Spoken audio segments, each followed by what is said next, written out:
Le 10 juillet 2026, à Cupertino, Apple transforme une guerre de recrutement en plainte pour secrets commerciaux. Au centre du dossier, des plans supposément copiés et un chèque de 6,4 milliards de dollars. Qui possédera la porte d'entrée après l'iPhone quand le laboratoire qui anime l'IA veut aussi fabriquer la serrure?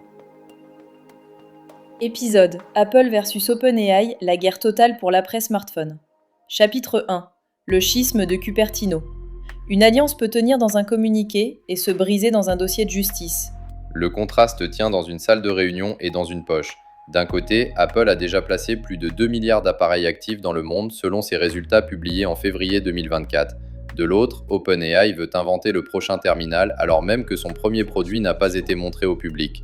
Le 10 juillet 2026, Apple a déposé plainte contre OpenAI selon The Guardian en l'accusant d'appropriation de secrets commerciaux par le recrutement d'anciens salariés et par l'opération autour de IO Products. Le document judiciaire, s'il est confirmé par la procédure, ne prouve pas encore les accusations. Il change pourtant le décor. Une plainte de cette nature ne sert pas uniquement à obtenir des dommages et intérêts. Elle met sous lumière les départs, les accès aux fichiers, les calendriers de produits et les messages internes. Dans le matériel, le secret ne protège pas seulement une idée, il protège l'ordre dans lequel des milliers de fournisseurs reçoivent leurs instructions. Apple et OpenAI avaient affiché une coopération en 2024 autour de ChatGPT dans Apple Intelligence. Cette intégration donnait à OpenAI une distribution exceptionnelle, mais elle le plaçait aussi derrière l'écran d'Apple. L'utilisateur choisit une fonction dans l'iPhone, Apple garde la relation, l'interface et les règles d'accès. OpenAI fournit une intelligence facturable, mais ne possède pas nécessairement le geste qui déclenche son usage. C'est l'idée forte de cet affrontement. Le modèle n'est pas forcément le produit durable. Dans l'après-smartphone, celui qui contrôle le terminal et le système d'exploitation décide quelle IA apparaît par défaut, quelles données remontent et quelle marge reste au fournisseur de modèles. L'enjeu est une compression par l'aval. Un détenteur de terminal peut aspirer la valeur d'un prestataire sans jamais vendre le même modèle que lui. Imaginez un assistant qui réserve un billet, répond à un message et ouvre une porte. Si ce service vit à l'intérieur d'un appareil Apple, l'utilisateur remerciera l'iPhone, non le laboratoire qui a fourni l'inférence. La marque, le paiement, les autorisations et la réparation appartiennent au fabricant. Le fournisseur de modèles peut être remplacé à la prochaine négociation. La plainte vise notamment Tang Tang, ancien responsable du design produit de l'iPhone devenu directeur du matériel chez OpenAI, et Chang Liu, selon The Guardian. Apple allègue que Liu aurait exploité une faille après son départ pour copier des fichiers confidentiels. Ces allégations devront être établies devant un tribunal. Mais leur précision révèle ce qui se joue. OpenAI ne cherche pas un simple accessoire conversationnel. Il cherche une sortie de secours hors des systèmes mobiles de ses partenaires. La guerre ne porte donc pas sur un bel objet posé sur une table. Elle porte sur le droit de choisir l'écran, le micro et la couche de confiance qui rendent une IA quotidienne. Pourquoi un laboratoire de logiciels accepterait-il de devenir une option interchangeable dans la machine d'un autre? Chapitre 2 Le syndrome de Netscape.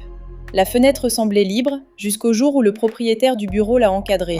La comparaison avec Netscape n'est pas un décor nostalgique. Dans les années 1990, le navigateur était une porte vers le web. Microsoft a pu lier Internet Explorer à Windows et déplacer la bataille vers la distribution, là où il possédait déjà le bureau de millions d'utilisateurs. Netscape avait un produit emblématique, Windows détenait le point de passage. OpenAI voit le risque avec une intensité particulière. Une IA générative n'est pas seulement un site ou une application. Elle peut devenir la couche qui filtre l'attention, lance les actions et apprend les habitudes. Mais tant qu'elle arrive par une icône, une autorisation système et une boutique contrôlée par Apple ou Google, elle dépend d'un propriétaire de plateforme. Son excellence technique ne lui garantit ni la visibilité ni la relation client. Le terminal propre est une tentative de déplacer cette frontière. Ce n'est pas forcément un téléphone de plus. Le projet associé à Johnny Ive peut chercher un objet ambiant, conçu autour de la voix, du contexte et d'interactions plus courtes. Rien ne garantit qu'un tel appareil trouve son public. Les premières catégories post-smartphone ont souvent trébuché sur un défaut banal. Elles demandaient aux gens de porter, charger ou expliquer un objet supplémentaire. Mais la logique stratégique est nette. Un appareil donne accès à des signaux que l'application reçoit par permission. Présence, voix, environnement immédiat, rythme d'usage. Ces données ne valent pas par leur volume brut.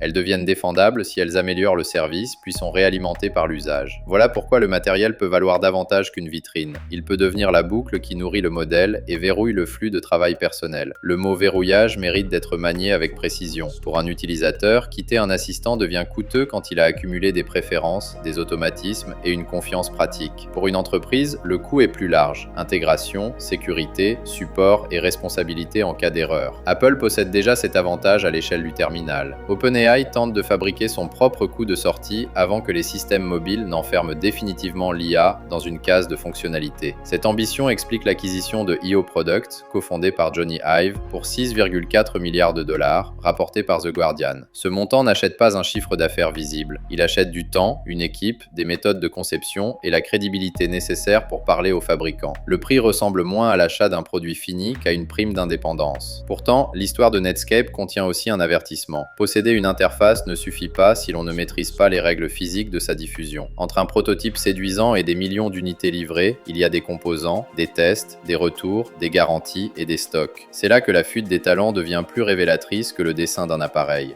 Chapitre 3. La facture de l'indépendance. Le design attire les regards, la chaîne d'approvisionnement signe l'échec.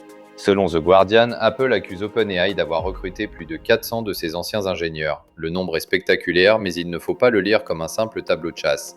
Dans le matériel, un ingénieur expérimenté transporte une connaissance difficile à écrire. Quelles tolérances font échouer une pièce ? Quel fournisseur répond vite ? Quelle modification rend un appareil réparable ou impossible à certifier ? Tang Tang symbolise cette densité de savoir. Son parcours chez Apple relie le dessin industriel à la discipline de fabrication. OpenAI obtient avec lui une compétence de traduction, faire passer une intention de design à une nomenclature puis à une ligne de production. Apple, lui, perd potentiellement une partie de cette mémoire, même si une organisation de sa taille possède des processus capables d'absorber des départs. La plainte force à distinguer deux choses que le débat mélange souvent. Le recrutement d'anciens salariés est légal et courant dans la Silicon Valley. L'usage de documents confidentiels ne l'est pas si les faits allégués sont démontrés. Apple soutient que Chang Liu aurait copié des fichiers après son départ. OpenAI et les personnes visées auront l'occasion de répondre dans le cadre judiciaire. Ne confondons pas mobilité du travail et appropriation de propriété intellectuelle. La valeur de 6,4 milliards ne se résume donc pas à un prototype. Elle exprime le coût de raccourcir une courbe d'apprentissage. Construire un appareil oblige à prendre des décisions irréversibles tôt. Batterie et dissipation thermique imposent leur volume. Les microphones et la radio dessinent les ouvertures. Les matériaux doivent ensuite survivre à l'assemblage. Une erreur de quelques millimètres ou de quelques centimes répétée sur une grande série devient une facture industrielle. Apple a accumulé cette capacité durant des décennies avec une échelle de commande qui lui donne du pouvoir sur ses fournisseurs. OpenAI, à l'inverse, part d'une dépendance double. Il dépend de partenaires pour le calcul nécessaire à ses modèles, puis de partenaires industriels pour rendre l'interface physique. L'acquisition de IO réduit le second écart en achetant des compétences. Elle ne crée pas d'un coup une chaîne d'approvisionnement, des capacités de service après-vente ou une relation avec des centaines de millions d'acheteurs. C'est aussi une bataille de marge. Un laboratoire facture des abonnements ou des appels à son modèle. Un fabricant finance des stocks avant de connaître la demande. Le premier peut croître avec une infrastructure louée, même si son coût d'inférence reste lourd. Le second immobilise du capital dans des pièces, des entrepôts et des retours. En choisissant le terminal, OpenAI cherche davantage de contrôle, mais accepte une intensité capitalistique qui n'est pas son métier historique. La dépendance ne disparaît pas parce qu'on recrute les bonnes personnes. Elle change d'adresse. Dès lors, le défi n'est plus d'imaginer un objet désirable. C'est de prouver que son usage peut payer la lourde facture de son existence. Chapitre 4. Le prix de la porte d'entrée. L'efficacité du modèle allège la machine. Elle ne fabrique pas les appareils. À Sun Valley, Sam Altman a déclaré à CNBC que la réduction des dépenses d'IA et la valeur produite étaient devenus des sujets brûlants pour les dirigeants. Cette phrase éclaire mieux le projet matériel qu'un slogan sur le futur. Un terminal OpenAI n'a de sens économique que s'il fait baisser le coût d'acquisition d'un client, augmente la fréquence d'usage ou crée une relation assez forte pour financer l'inférence. OpenAI a aussi présenté la famille GPT 5,6 composée de Sol, Terra et Luna. Selon CNBC, Sol affiche une efficacité de jetons améliorée de 54% sur des tâches de codage par agent. Il faut entendre correctement ce chiffre. Une efficacité meilleure peut réduire la quantité de calcul nécessaire pour une tâche comparable. Elle ne signifie pas que chaque requête devient rentable, ni qu'un appareil connecté cesse d'avoir besoin de serveurs, de réseaux et d'assistance. Le paradoxe est là. Plus le modèle devient efficient, plus il est possible de le placer au cœur d'usages fréquents et banals. Or, ces usages fréquents font remonter la facture si l'entreprise ne possède pas une distribution qui les monétise. Apple sait convertir une interaction quotidienne en attachement à son écosystème système, en vente de services et en renouvellement de matériel. OpenAI doit encore choisir quel flux finance quel coût. Une option consiste à vendre l'objet avec une marge, comme un fabricant classique. Une autre consiste à traiter le terminal comme une porte d'abonnement. Dans le premier cas, le risque est le stock invendu. Dans le second, le risque est de subventionner durablement le matériel et le calcul en espérant une fidélité qui ne vient pas. Ces deux modèles réclament une preuve que le téléphone ne fournit pas déjà. C'est pourquoi la plainte d'Apple compte au-delà du tribunal. Elle peut ralentir le recrutement, compliquer les échanges avec certains partenaires et exposer le projet à une vigilance juridique coûteuse. Elle peut également servir Apple dans la bataille narrative.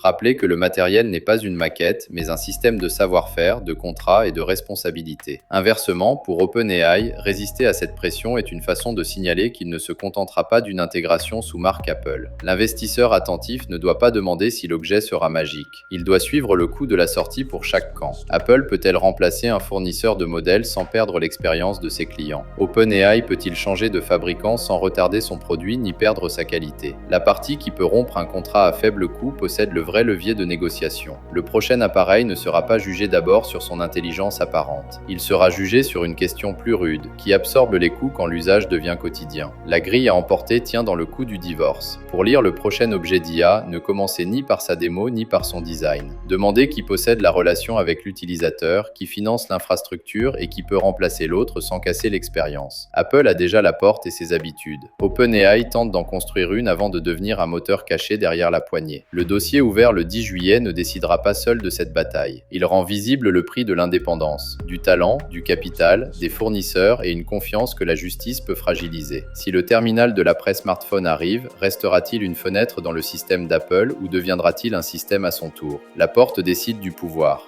Apple protège la porte, OpenAI veut forger sa propre clé. Dans l'après smartphone, qui paiera le coût de la serrure?